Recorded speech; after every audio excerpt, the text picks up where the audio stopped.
Hello there. Welcome to the Light Story Club. Settle in and find a comfy spot to relax. Before we get to the story, I would love to know your favorite myths and monsters. Comment where in the world you are and let's begin the story. Warm. That was the first feeling I ever knew. Not light, not sound, just warmth. A gentle, all-encompassing glow that held me in place, cradled and close. Around me, I floated in the softness of the egg, the shell a safe little sky I couldn't yet see beyond. I didn't know what I was yet, only that I was becoming. Inside my round world, I curled tighter when the earth trembled beneath the nest. Sometimes, I'd hear muffled calls, rhythmic chirps, low-throated coos, or the rustle of leaves as someone large, stepped around above. Ha! The one I would one day call Mother. I didn't know her yet, not really, but I felt her nearness. Her shadow pressed warmth through the shell when she lay atop the nest. Her scent, sweet like crushed ferns and sun-baked stones, slipped in through the tiniest cracks of air. And I dreamed. I dreamed of vast green canopies, of air that smelled wet and alive, of small skittering things that darted through the underbrush. Of running. Always running, on long, lean legs, arms held out like wings. My claws curled in the darkness with instinct I didn't yet understand. I dreamed of chasing sunlight through shadows. One day, a sound shook the dream. Crack. A pop, tiny but unmistakable. I froze. Then moved again, testing the edges of my egg. My snout pushed forward, pecking gently against the wall. Another crack. The light outside was brighter now, and the warmth sharper. There were voices, sharp chirps, higher now. Others like me. A scrape. A splinter. A sliver of light burst in. And just like that, the world opened. I poked my head out first, blinking at the sudden dazzle of green and gold. Fuzzy ferns waved in the breeze. Towering trunks curled toward the sun. The scent of damp earth filled my nostrils. My brothers and sisters were struggling beside me, their eggs twitching, rocking, splitting apart. Mother leaned in, her long snout brushing gently against my scales. Her eye was the color of golden sap, and I saw myself in it for the first time. A tiny, feathered thing, my snout still soft, my tail short, my claws barely sharp. She chirped low, a soft trill that vibrated through the leaves. "Welcome, little windfoot," she seemed to say. I pushed forward, stumbling over the edge of the egg, limbs flailing as I tumbled into the nest. It was a hollow woven from reeds and grasses, lined with moss and feathers. High above, the canopy filtered soft sunlight down like rain. I blinked, dazed, at the immensity of it all. One by one, the others joined me, 4 hatchlings in all. We huddled close together, chirping in confusion, wonder, and sleepiness. That first day passed in drowsy haze. Mother hunted nearby, never far, and brought us bits of torn lizard meat, soft and rich. I ate greedily, not knowing hunger until I tasted relief. At night, she curled around the nest, her body warm and protective. Her feathers rustled softly as we nestled into her side. Above, the stars blinked through the leaves, distant and watchful. I lay awake for a long time, listening to the wind in the ferns, the chorus of insects, the occasional distant roar. My eyes drifted slowly closed, the safety of the nest sinking into my bones. That night, I dreamed again, this time, of running. My legs longer, my tail steady, the wind in my feathers. And for the first time, I heard my name. Not a word, not a sound exactly, but a feeling. Chirr. That was me. Morning arrived not with fanfare, but with golden mist. It curled between the trunks and clung to the nest, carrying the scent of moss, ripe berries, and something deeper. an ancient dampness that seemed to hum just below the surface. I blinked blearily, lifting my head to find the world bathed in light so soft it looked like melted amber. The sky above the trees was pale and clear, with clouds like wisps of feather. Mother had already left the nest, but her warmth still lingered in the moss where she'd slept. My siblings chirped and stirred beside me, Took, the largest, already practicing hops with legs too long for his frame. Neva, who liked to press her head under mine when she slept, and little Peck, who never stopped clicking his beak in tiny, curious rhythms. I felt something inside me stir, a restless flutter, like wind begging for wings. I rose. Legs shaky, tail flailing for balance, I took a step, then another. The nest tilted beneath me as I climbed to its edge, peering out at the world for the very first time. The forest floor sprawled below, a carpet of leaves and blossoms and tiny moving lives. Giant tree trunks lifted skyward like titans, their branches thick with shadow and songbirds. I wanted to go there. Not just look, but go. Took joined me, chirping. Then Neva, blinking sleep from her eyes. We peered out together, and I made a tiny trill, a signal I didn't know I knew. It was a sound of readiness. Peck leapt first. He didn't even hesitate, just squeaked and tumbled out of the nest, his legs pinwheeling. We scrambled after him, slipping and bouncing through the ferns, landing in a heap of leaves at the base of the tree. The forest was enormous. I'd thought the nest was the world, but this was a whole universe. It smelled like everything: bark, mushrooms, insects, feathers, fruit. Leaves crunched underfoot, and the ground sloped in all directions. I could hear a stream nearby, chattering as it ran over stones. Birds wheeled high above us, their cries sharp and sudden. Tiny lizards darted across our path, and I lunged instinctively, my claws just missed. Took barked out a laugh chirp. We practiced chasing shadows. Our tails were clumsy, our claws too soft, but our legs were strong, and already I felt speed humming in my bones. I dashed between trunks, weaving through undergrowth, my siblings trailing behind. Ferns brushed against my face. I tripped and rolled and stood again. Everything tasted like discovery. When we tired, we huddled in a patch of sunlight and cleaned our feathers with awkward nibbles. Peck tried to eat a beetle and sneezed for 5 full heartbeats. Then the ground shifted. Not a tremor, something else. Heavier. Slower. We froze. From the edge of the clearing, a shape emerged. Massive. A long-necked grazer, older than storms, its footsteps like the pulse of the earth. Its hide shimmered in the sun, green and grey and scarred. It paid us no mind, chewing calmly on low branches, its eyes half-lidded. I held my breath. Was it dangerous? Mother appeared from the brush like a breeze, silent, swift, alert.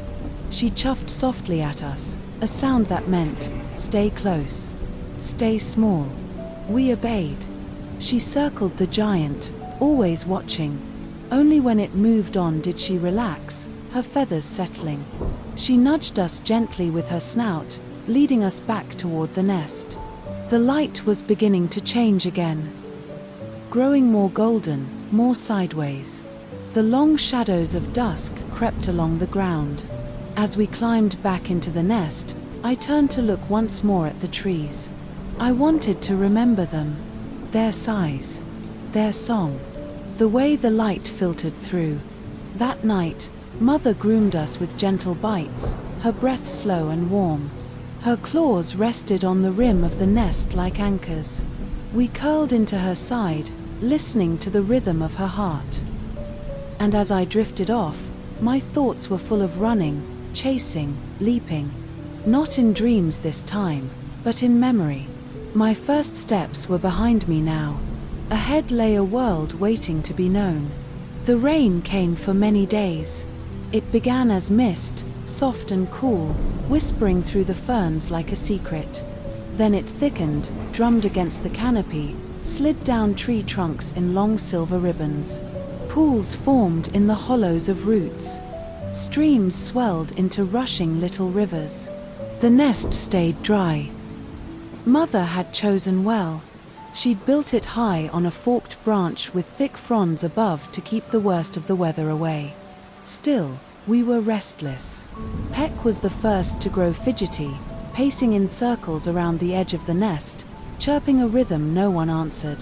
Took tried to wrestle a stick and ended up tumbling off the side. He bounced on a pile of moss and landed upside down, completely unhurt and thoroughly embarrassed. Neva curled into a ball and sulked. Me. I stared into the rain and listened. The forest sounded different now. Muted, but not silent. Like the trees were humming low to themselves, their roots drinking deep. On the fourth day, the rain lessened. The clouds broke in places. Pale light spilled through, not hot but warm enough to lift the mist and coax the frogs from hiding. Mother stretched, chirped once, and hopped from the branch to the ground. We followed, slipping and sliding on wet leaves. The world smelled rich and new. Everything glistened. Ferns sparkled with droplets. Mushrooms swelled from rotting logs. Little bugs floated on puddle surfaces like they walked on glass. The air was heavy but fresh, and every breath tasted like earth. Mother led us to a place we had never seen before. It lay deep beneath a tangle of flowering vines, beyond a fallen tree whose roots had formed a twisted arch. Past that, the forest opened into a hollow where water gathered in a great round pool. We approached slowly, noses low, tails outstretched. The water was perfectly still, and when we looked in, we saw ourselves reflected clear as crystal. I blinked and saw my own golden eyes staring back, wide and wondering. My feathers, now growing longer, shimmered with thin streaks of bronze. My claws looked sharper than I remembered. My tail was strong, thick at the base, curling slightly at the tip. Took saw himself and flared his arms in surprise, falling in with a splash. Neva and Peck leapt back, then giggled their strange chirping giggles. I stepped to the edge, and the pool spoke. Not with words, not with voices, but with echoes. When I chirped softly, the sound returned not just from the walls, but from the water itself. Deeper, slower, like the forest answering back. I trilled. The pool sang. We spent all morning testing it. Peck tried different rhythms. Neva sang a melody that the water bent into something new and haunting. Took roared and laughed as the echo roared back like a distant cousin. Mother watched us quietly, her eyes soft. Then she stepped to the edge and released a long, rolling call, part growl, part song. The pool rippled. The forest hushed. And then, from the far side of the water, an answering call came. A low trill, almost too deep to hear. My heart jumped. Another raptor. Somewhere across the trees. We fell silent. Mother waited. Then gave a short chirp and turned away, leading us back into the forest. We didn't speak until the nest was in sight. Who was that? Took finally asked, though no words passed his beak. It was more in the tilt of his head, the way his tail quivered. Family, I wondered aloud, mimicking a trill I'd heard before. Neva glanced at Mother. She gave no answer. That night, I lay awake again, staring at the dark canopy above. I thought of the echo pool, of the voice across the water, of reflections and songs and things we hadn't seen yet. I was growing, I knew it. Not just in bone and feather, but in curiosity. The world was not only bigger than our nest, it was full of others. Other raptors, other songs, other lives. And maybe, if I listened well enough, I could find them. Maybe one day, they would find me. The trees were changing. Not quickly, not loudly, but if you paid attention, you could feel it. The colors deepened. The undergrowth thickened. Some birds left, their songs replaced by new ones, slower, throatier, with echoes that clung to the air like mist. Even the ferns smelled different. Something's shifting, Mother said, though not with words. With posture. With motion. She sniffed the breeze more often. Kept us closer. Watched the shadows. We didn't feel afraid. Not really. Just aware. We were bigger now. Stronger. Took could leap twice his body length.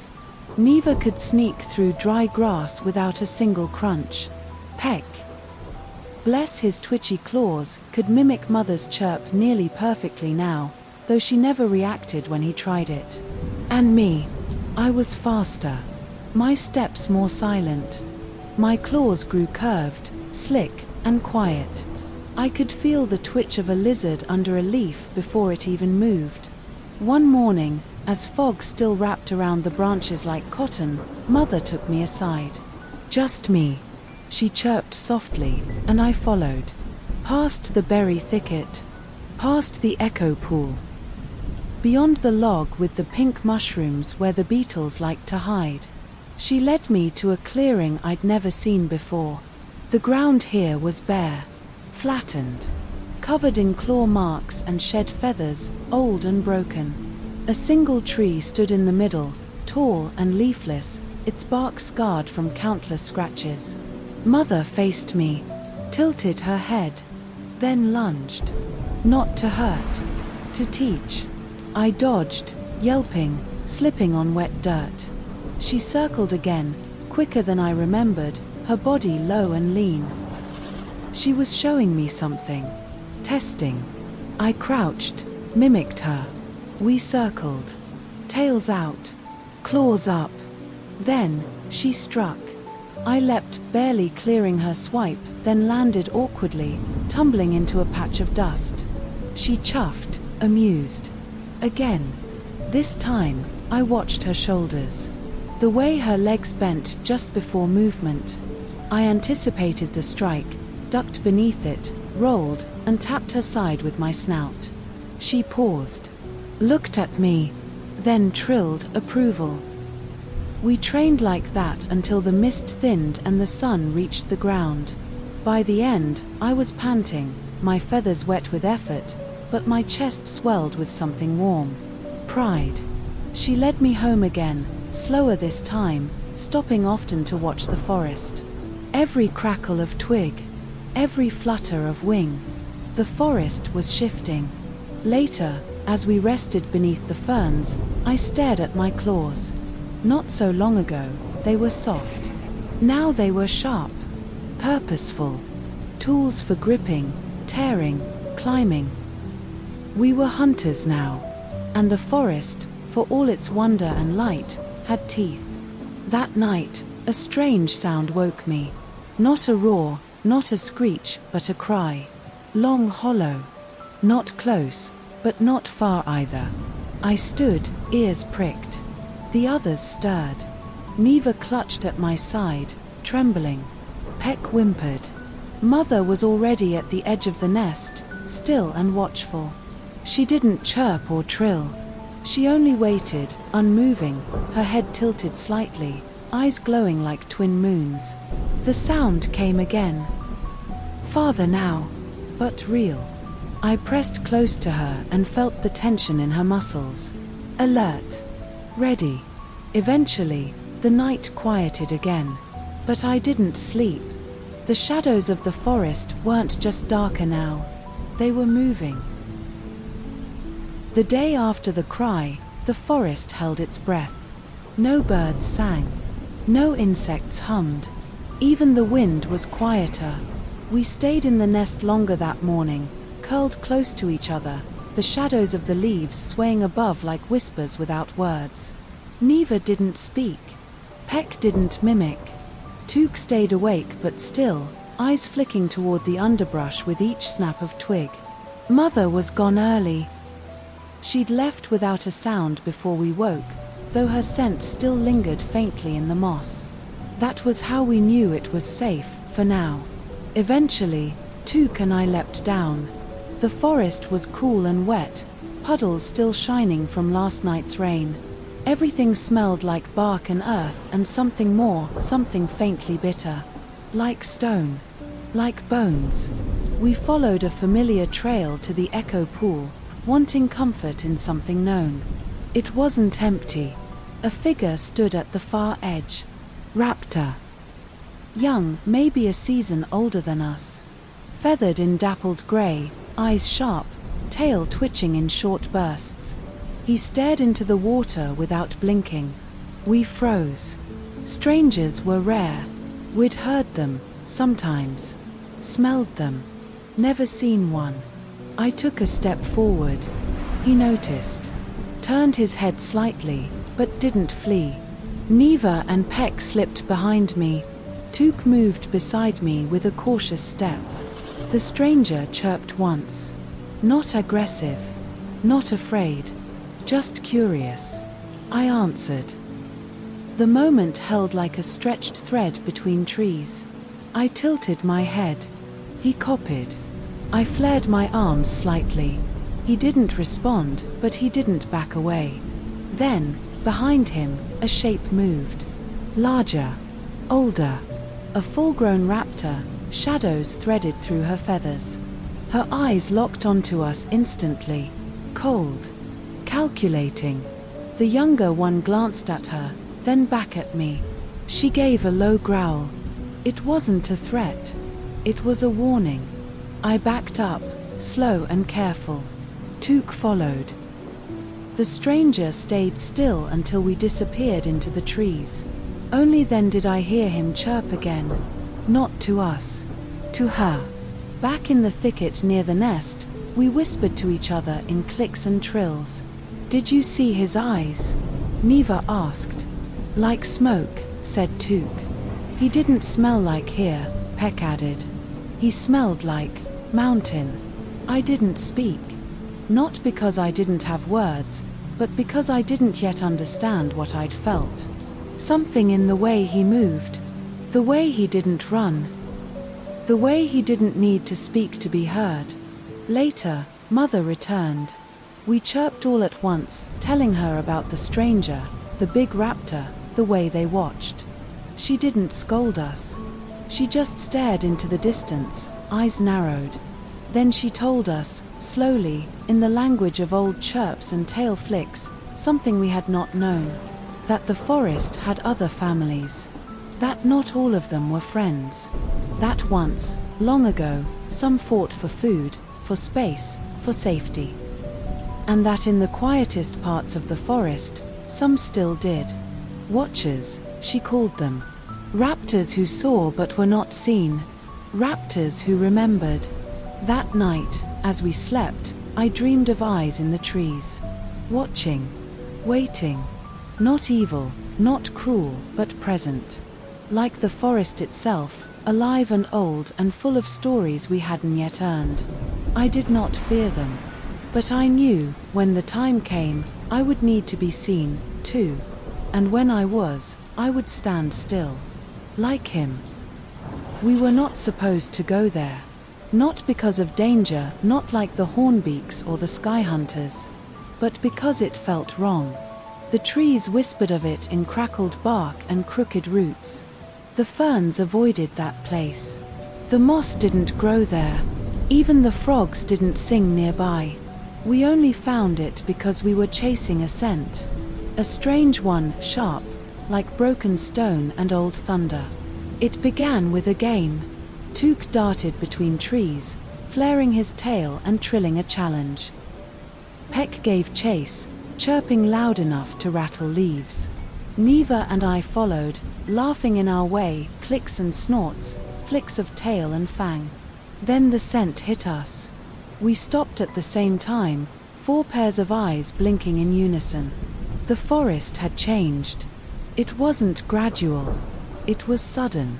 One step, and the trees were green and full of birdsong. The next, and the air was dead. The clearing had once been forest. You could tell by the shapes. Blackened trunks, stumps that clawed at the sky like broken teeth. The ground was dry and cracked. No flowers. No insects. No color at all. Only ash. And silence. Took stepped forward first, his claws leaving prints in the grey dust. Neva hissed low, nervous. Peck didn't move. I followed Took. The ash made no sound beneath my feet. The smell was strongest here, like something once burned hot enough to boil the sky, and the forest had never forgiven it. Then I saw them. Tracks. Not fresh. But not old, either. Clawed feet, small like ours. Many. Circling. Some scattered, as if running. One long tail drag across the center of the clearing. Took saw them too. His feathers bristled. Raptors, he murmured in body language. Like us. Maybe, not us. We were quiet. Neva called from the edge, unwilling to enter. We should go. I agreed. We turned, but before we left, I looked up at the trees surrounding the clearing. And that's when I saw them. Carvings. Clawed into bark, high above reach. Circles and lines. Claw marks with meaning. Maybe warnings. Maybe names. Maybe something older. My tail flicked once, uncertain. We left without touching them. That night, we asked Mother about it. We didn't lie. We didn't sneak. We told her the truth. She was silent for a long time. Then she said, once, there was fire. Not sky fire. Ground fire. Made by many claws. A battle. A lesson. Too many hunted in one place. Too many wanted what only some could have. The forest burned. She didn't speak again after that. Just wrapped her tail around us and watched the trees. We slept light that night. And in my dreams, the carvings moved. They shifted like smoke. The ash turned to eyes. The clearing whispered with the voices of raptors who no longer walked, but remembered still. The forest remembers everything, even the things we'd rather forget. The air turned warm again, not with sunlight. Though some days, the sky was clear and soft, but with something inside me. A spark. A stirring. A pull toward something beyond food and feathers. Even the way I looked at trees changed. Where once I saw climbing places, now I saw patterns. Where I heard the trickle of water, I now imagined paths it had taken long before us. I wasn't alone in feeling it. Peck had grown quiet lately, not sad, but thoughtful. He'd begun arranging his meals in patterns. Little rows of beetle shells, spirals of berry stems, even twigs set in deliberate shapes. Took teased him once, but Peck just tilted his head and said nothing. Neva watched clouds. For hours. She'd climb high branches and sit, not sleeping, not hunting, just staring. Her eyes tracked each breeze-born shape as if listening to stories we hadn't yet learned to hear. We were changing. One morning, a feather floated down into our nest. It wasn't ours. Long pale silver, edged in green-blue. None of us said a word. We all saw it. We all knew. It came from beyond the trees, carried by wind and time. I picked it up gently in my teeth and set it beside a curled piece of bark where we kept smooth stones and other treasures. From the sky? Peck wondered. Took shook his head. No. From someone. I believed him.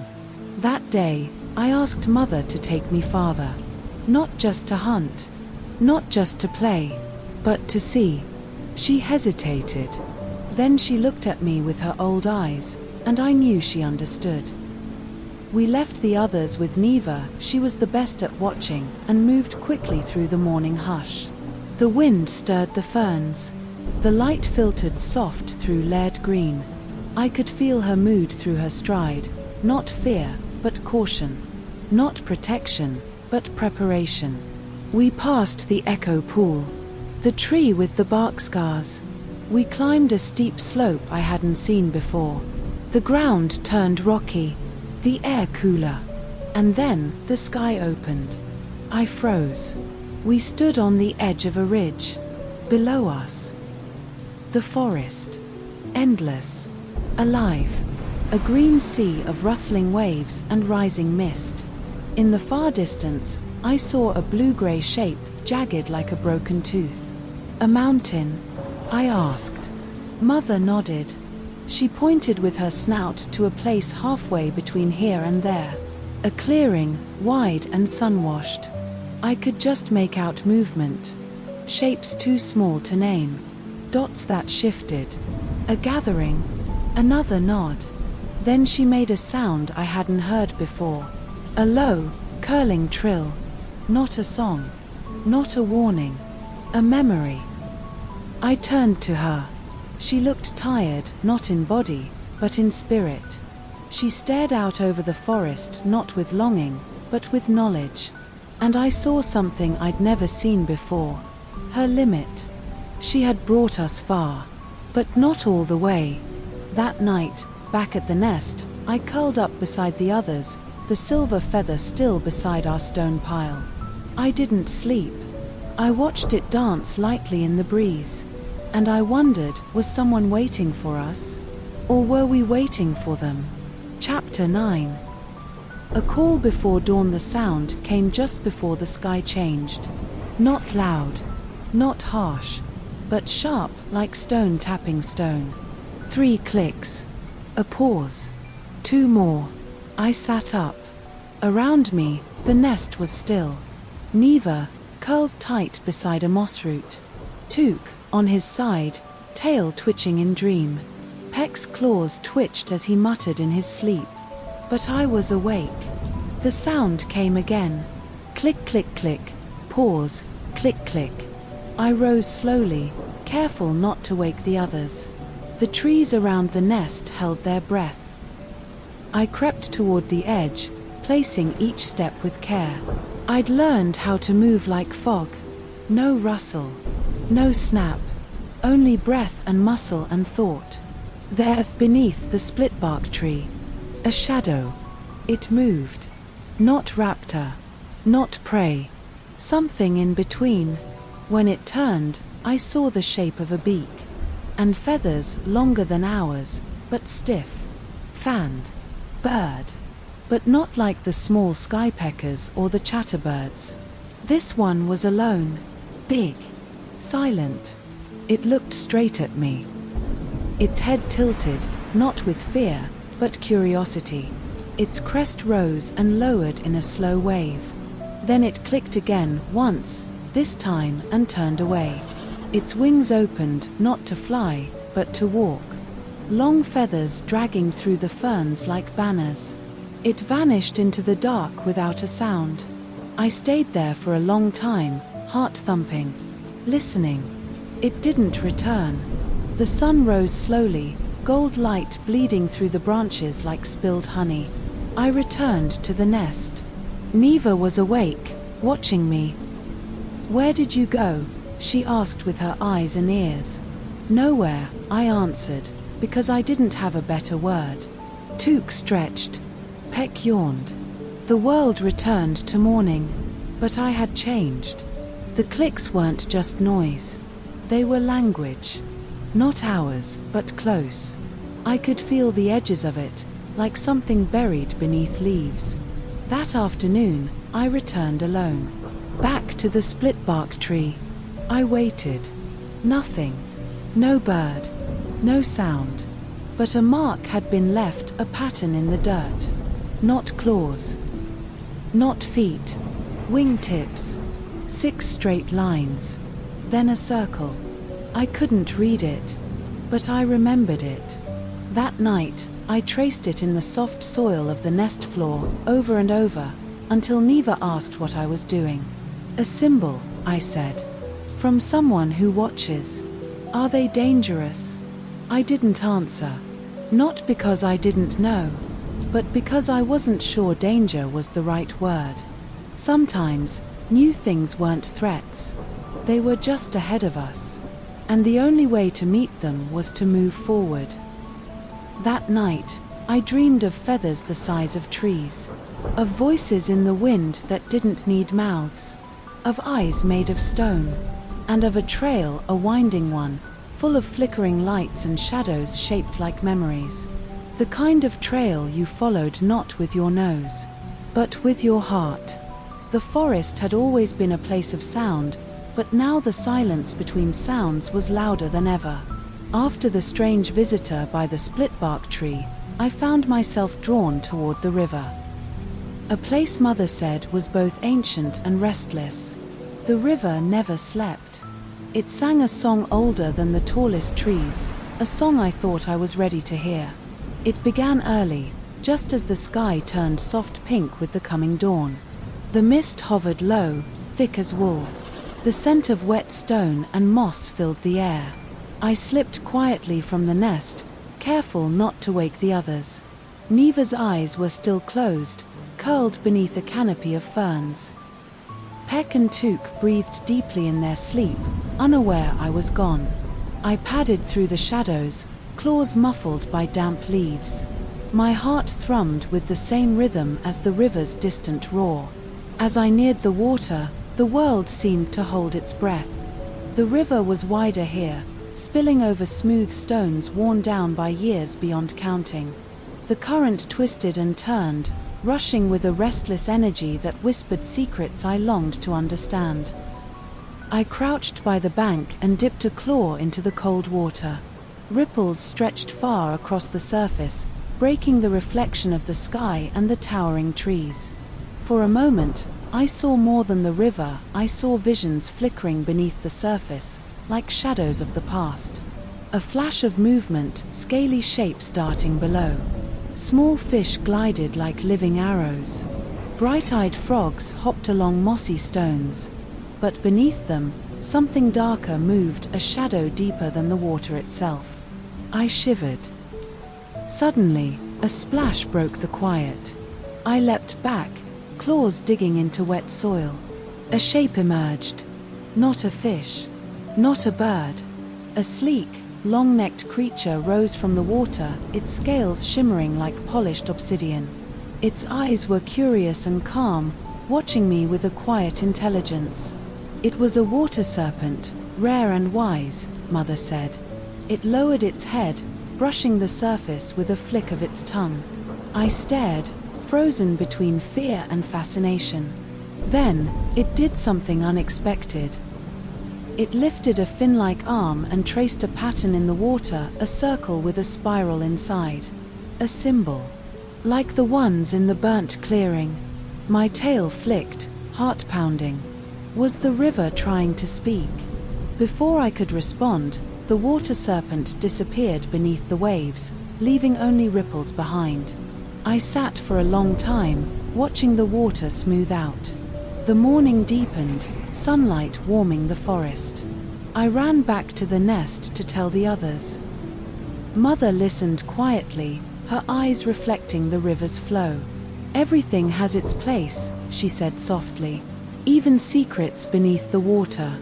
That night, I dreamed of rivers that ran backward, carrying memories instead of water. Of scales that shone like stars and eyes that held the wisdom of the world. And of a path, one not marked by footprints or claw marks, but by ripples that echoed through time. The forest was speaking in ways I had never known. And I was beginning to understand its language. The days after the river encounter passed like drifting leaves on a gentle stream, soft, slow, and full of subtle change. I found myself drawn deeper into the forest's quiet rhythms. The forest was no longer just a place where we hunted and hid. It was a living storybook, its pages turning slowly around me. One evening, as the sun slipped below the horizon and the sky shifted from gold to purple, I wandered farther than ever before. The air was thick with the scent of earth and decay, of moss and mushrooms. The shadows lengthened, weaving through the trees like living fingers. I moved carefully, senses alert. Then, from the darkness ahead, came a flicker, a movement too swift for my eyes to catch clearly. A figure. Slender. Silent. Almost like a shadow itself. I crouched low, muscles tensed, ready for flight or fight. But it did not run. Instead, it stepped into a patch of fading light, revealing feathers darker than night, eyes gleaming like embers. It was a raptor, but different. Older. Wiser. Its feathers bore the scars of countless seasons, and its gaze held stories I had never heard. For a moment, we simply stared at each other. Then, without a sound, it began to move. Not running. Not stalking. But dancing. Its body twisted and turned, wings folding and unfolding in graceful arcs. Claws tapped softly against the forest floor, creating rhythms that echoed in the quiet. The dance told a story. Of hunts won and lost. Of skies crossed and storms weathered. Of lives lived between dawn and dusk. I watched, entranced. Slowly, I began to mirror the movements. At first clumsy, then more sure. The shadow raptor nodded once, approving. Then it vanished, melting back into the darkness as silently as it had appeared. I stood alone, heart racing, breath heavy. That night, in the safety of the nest, I told the others what I had seen and learned. Mother smiled faintly. Sometimes, she said, the forest teaches not with words, but with movement. The dance of shadows is a language all its own. Peck tried to imitate the steps, but only succeeded in tripping over his own claws, making us all laugh softly. As I settled down to sleep, I thought about the shadow raptor and its dance. What stories did I still need to learn? What dances awaited me in the days ahead? The forest was vast, its secrets deep, and I was only just beginning to understand the rhythm of its heart. The forest's song changed with the seasons, but that day, it was unlike anything I had heard before. After the dance of shadows, I felt something stirring within me, a pull toward places untouched by claws and wings. Places where the forest whispered in different voices. Mother had once told me stories of the stone's ancient, silent watchers who held the memories of time itself. I decided it was time to find them. I set out alone at dawn, the air cool and crisp. Mist curled low, soft as breath. The path wound through thick ferns and tangled roots, deeper than I'd ever dared go. Hours passed. The sun climbed higher, dappling the ground with shifting light. Then I came upon them. A circle of stones, tall and weathered, standing like silent guardians in a clearing. Moss and lichen crept up their sides, and tiny flowers bloomed in the cracks. I approached cautiously, awe filling my chest. The stones hummed not with sound, but with presence. Their energy pulsed through the air like a heartbeat. I stepped into the circle, feeling the earth steady beneath my feet. Then, faint at first, I heard it, the song. A low, resonant hum, weaving through the wind and leaves, stirring the very air around me. The stones sang of things lost and found, of seasons turning like the spiral of a claw, of rivers carving paths through stone and time. I closed my eyes and let the song wash over me, each note filling me with warmth and understanding. When I opened my eyes, I saw faint markings on the stones, lines and symbols much like those in the burnt clearing and the river's water. A language of stone and song. I traced the carvings with a claw, feeling a connection to those who had made them long ago, raptors like me, or maybe different. Older. Wiser. I stayed in the circle until the sun dipped low, painting the sky with fiery streaks. When I returned to the nest, the others listened as I described the stones and their song. Mother nodded slowly. The forest is full of voices, she said softly. And sometimes, we must listen with more than just ears. That night, I dreamed not of feathers or shadows, but of stone, solid, ancient, and endless. The forest stories were deeper than I'd ever imagined. And I was ready to listen. The air was thick with change. It was a morning unlike any other. Soft mist wrapped the forest like a gentle shroud, blurring the edges of trees and stones, and weaving the world into quiet mystery. Even the wind seemed to hold its breath, as if waiting for something to arrive. I sensed it deep inside my bones, a stirring. Something beyond the rhythm of the river or the whisper of the stones. A call reaching far through the woods, moving through every branch and leaf. Mother told me once that when the forest called, it meant something was about to begin. I stepped from the nest with quiet claws, leaving Peck, Took, and Neva still sleeping. I moved through the fog, guided by instinct and the faintest sounds of wings beating high above. The trees parted into a vast clearing, open to the sky. And there, resting beneath the heavy boughs, gathered dozens of creatures like me, but not quite like me. Raptors of every size and color, their feathers catching the pale light in shimmering shades of rust, silver, and gold. Some were old and scarred, others young and restless. They watched me with eyes full of questions and welcome. At the center of the clearing stood a great raptor, tall and proud, with feathers that shimmered like the surface of a river in sunlight. His gaze was steady, his voice deep and calm. "Welcome, Chur," he said, his tone carrying across the space like a warm wind. I stepped forward, heart pounding. This was a moment I had longed for and feared in equal measure. The great raptor spoke of ancient bonds, of clans that had roamed the forests long before my time, of alliances formed and broken, and of the need to unite in the face of change. He told stories of the skies, of storms and stars, and of a future that awaited us all. One by one, others shared their tales of hunts lost to silence, of nests abandoned, of new paths carved through old lands. I listened, the weight of their words settling over me like a heavy feather. Then, a sudden breeze swept through the clearing, carrying a scent both familiar and strange. A rustling in the ferns.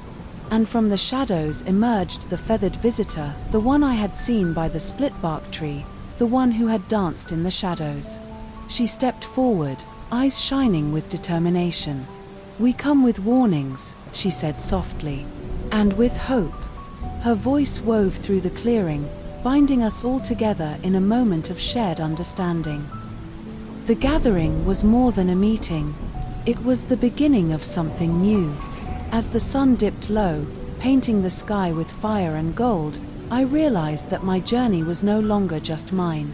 It belonged to all of us. The forest was changing, and we would face it together.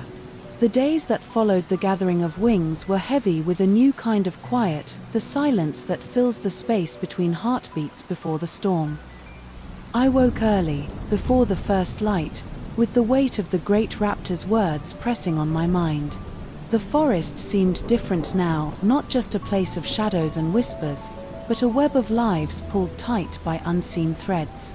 Mother had taught me to listen with more than ears, to feel with my claws and eyes and heart. And so I did. The canopy above, a woven quilt of green and gold, filtered the sunlight in soft patterns that danced across the forest floor. Underneath, the ferns rustled with small creatures, insects, lizards, tiny birds, going about their daily rituals. I followed a narrow path, winding through roots and rocks, deeper into a part of the forest where the trees grew tall and thick. Their trunks were scarred and knotted, ancient beyond counting. Moss dripped like soft rain from branches, and strange flowers bloomed in hidden pockets. A scent hung in the air, damp earth mixed with the faint sweetness of wild blossoms.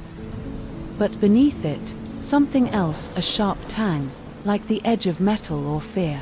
I paused, muscles coiled, eyes sharp. The forest held its breath. Suddenly, a flash of movement, quick, darting, near a fallen log covered in moss. A small creature with bright eyes looked up at me. A shrew. A rat. No, something different, nimble, alert, its fur shimmering faintly in the dappled light. It regarded me with curiosity, then vanished with a flick of its tail into the undergrowth. I pressed forward. The path opened to a small clearing where a pool of clear water gathered in a hollow. The surface was still, reflecting the canopy's secrets like glass.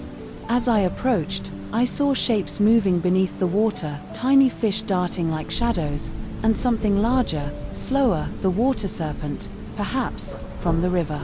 It rose smoothly, scales glinting, eyes watching. Our gazes locked, and I felt the same quiet intelligence I had seen before. A moment passed. Then the serpent dipped beneath the surface again. I sat by the pool, listening to the forest's breath, feeling the pulse of life all around me. The canopy above whispered stories of storms weathered, of lives intertwined, of secrets held close beneath the leaves. That night, as the stars blinked awake in the sky, I lay beside the others in the nest, the forest song still ringing in my ears. The world was wide, full of shadows and light, and I was ready to walk its hidden paths. The forest breathed beneath the morning sun, its leaves trembling softly as the wind stirred their edges. From high above, the sky stretched endless and blue, a vast canvas where wings painted stories against the light. I stood on a ridge overlooking the valley, heart beating steady, eyes scanning the horizon. The gathering had changed everything. Now, more than ever, I felt the weight of our shared journey, not just my own, but the lives intertwined with mine like threads in a tapestry. The great raptor's words echoed in my mind, "We fly not alone, but as one." I spread my wings, feeling the strength in their span, the softness of feathers that caught the breeze like sails. The wind whispered through them, urging me forward. Taking a deep breath, I leapt into the air. The world shifted beneath me in a rush of color and sound. Trees blurred into streaks of green, rivers gleamed like silver ribbons, and the sun warmed my back. I soared higher, wings steady, muscles taut with purpose. The forest was alive below, a patchwork of light and shadow, movement and stillness. I felt connected to everything, the trees, the stones, the river, the creatures that called this place home. As I glided on the wind, a sudden cry split the air, a sharp, urgent call.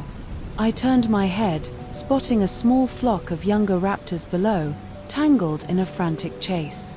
One of them faltered, caught in a tangle of vines. Without hesitation, I dove toward them, claws ready. I landed beside the trapped raptor, careful not to startle it further. With careful bites and pulls, I freed the vines that bound its leg. It looked up at me with wide eyes, trembling but alive. Together, we rejoined the flock, and I led them back toward the safety of the trees. Later, as the sun dipped low, painting the sky with hues of amber and rose, I returned to the ridge. I settled on a sturdy branch, wings folding around me like a shield. The stars began to twinkle awake, one by one, like ancient eyes watching over the forest. I closed my eyes and let the cool night wrap around me. The echoes of flight lingered, the rush of wind, the beat of wings, the bond of those who shared the sky. In that quiet moment, I understood something deep and true: we are never truly alone. The forest is our home. Our wings are our voices. And together, we write the story of the skies. The light faded softly through the forest canopy, draping the trees in shades of lavender and deep green. The air grew cooler, carrying the scent of damp earth and distant rain. In this quiet hour, I wandered beneath the towering trunks, my claws brushing softly against moss and fallen leaves. The world seemed to hold its breath, waiting. Since the gathering of wings, the forest felt alive in a new way, as if every creature, every leaf and stone was part of a secret dance. I thought often about the feathered visitor, her eyes full of warning and hope, and the great raptor's words about unity. Our future depended on it. Tonight, I was to meet the others again, to form what the elders called the Twilight Pact, a bond between clans, a promise of strength and solidarity. I arrived early, the clearing bathed in the last glow of dusk. Shadows stretched long and deep, and the first stars blinked awake in the sky. One by one, the raptors appeared, some familiar, others new. They moved silently, each carrying the weight of their own stories. At the center of the clearing, the great raptor waited, his feathers ruffling softly in the breeze. He spoke of the forest's fragility, of the storms to come, and of the strength we could find in each other. Then, each of us stepped forward, touching claws in the center, a circle of trust and promise. As I pressed my claw against theirs, I felt a pulse, like the heartbeat of the forest itself. It was a moment of connection, of shared hope. The night deepened, stars twinkling like scattered jewels above. Together, we raised our voices in a song, low and haunting, a melody that seemed to rise from the earth and touch the sky. The forest answered in kind, a chorus of whispers and rustling leaves. In that sacred moment, I knew our pact was more than words, it was a lifeline, a bond to carry us through the shadows.